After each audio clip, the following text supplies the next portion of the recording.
All right, let's jump right in. In this explainer, we're going to talk about how you can stop losing those easy, frustrating marks and start taking like an examiner. Honestly, that's the secret to acing your O-level physics exam. It's so frustrating, right?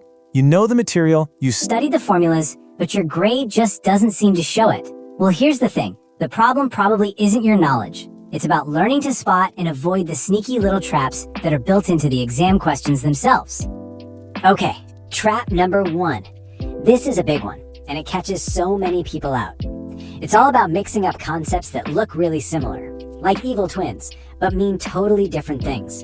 And this happens most often with graphs. I'm not kidding, a crazy number of marks are just gone every single year because people mix these two up. At a quick glance, they can look identical. So here is the golden rule. Before you interpret anything, you have to force yourself to stop, take a breath, and read the labels on the axes. What does the y-axis say? What's on the x-axis? You have to know what you're looking at before you can even start. And here it is, the absolute classic mistake. You see that flat, horizontal line on a velocity time graph and your brain just screams, it's not moving. But nope, a horizontal line here means it is moving, but at a steady, constant velocity. For an object to actually be stationary, the line has to be flat right along the x-axis, where velocity is 0. It's a subtle difference, but it's absolutely vital. Here's another classic pair that gets mixed up, mass and weight. They are not the same thing. The easiest way to think about it is this. Your mass is the amount of stuff you are made of. If you flew to the moon, you'd still be made of the same amount of stuff, so your mass in kilograms stays exactly the same. But your weight? That's just the force of gravity pulling on you. And since the moon's gravity is way weaker, you'd weigh a lot less. Simple as that. So, when you see a calculation question, what's your goal? Get the right answer, of course. But here's a little secret from the examiner's perspective. That final number is only part of the story. What they really want to see, and where they award most of the marks, is your thinking process. They want to see how you got there. Now check this out, because this is so important. Look at how the marks are broken down. You get a whole mark just for writing down the correct formula. Then you get another mark for plugging the numbers in correctly. Think about what that means. You could totally fumble the calculation in your calculator and still walk away with 2 out of the 3 marks. This is why you never, ever just write down the final answer. So think of these 4 steps as your safety net. For every single calculation you follow them, no exceptions. It's like you're building yourself a cushion, guaranteeing you'll scoop up all those valuable process marks, even if you're stressed and the final calculation goes a bit wrong. And please don't forget this one. It is probably the single biggest reason people lose marks on calculation questions: the units.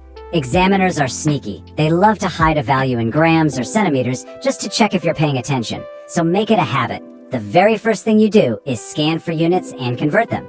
Mastering this is what leads us right into our final trap, explaining the why behind the physics.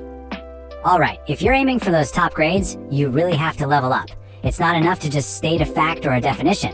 When a question says, explain, that's your cue.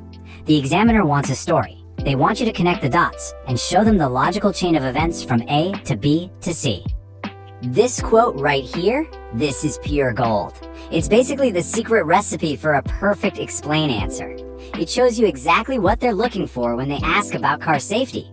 Just saying a seatbelt keeps you safe is not a physics answer. You have to explain how it keeps you safe, using the physics. And this is what that perfect answer looks like. See the flow? It starts with a physics principle, momentum. It connects it to the key formula. Then it uses the relationship in that formula to make the point. The seatbelt stretches, which increases the time. And since time is on the bottom of that fraction, bigger time means smaller force. Boom! Less force, less injury. That's the complete cause and effect story that gets all the marks. And you know, this same logic applies to so many other topics. Take optical fibers. You can't just write, they use total internal reflection and call it a day. You have to explain the why. What are the rules that make TIR happen? You have to state those 2 key conditions. The light has to be traveling from a denser to a less dense material, and the angle it hits the boundary at must be greater than the critical angle.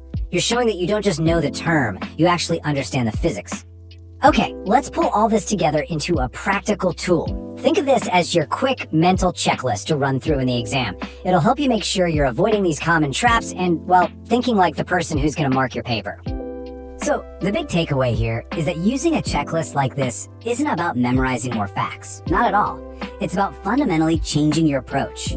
It turns you from a passive student who just answers questions into a strategic test taker, a mark hunter, who is actively looking for every single point you can earn. Because here's the final thought I want to leave you with. What you study is obviously important, but how you study and how you approach the exam paper itself, that can make all the difference. Making that small shift in your mindset is the real key to unlocking your full potential in physics.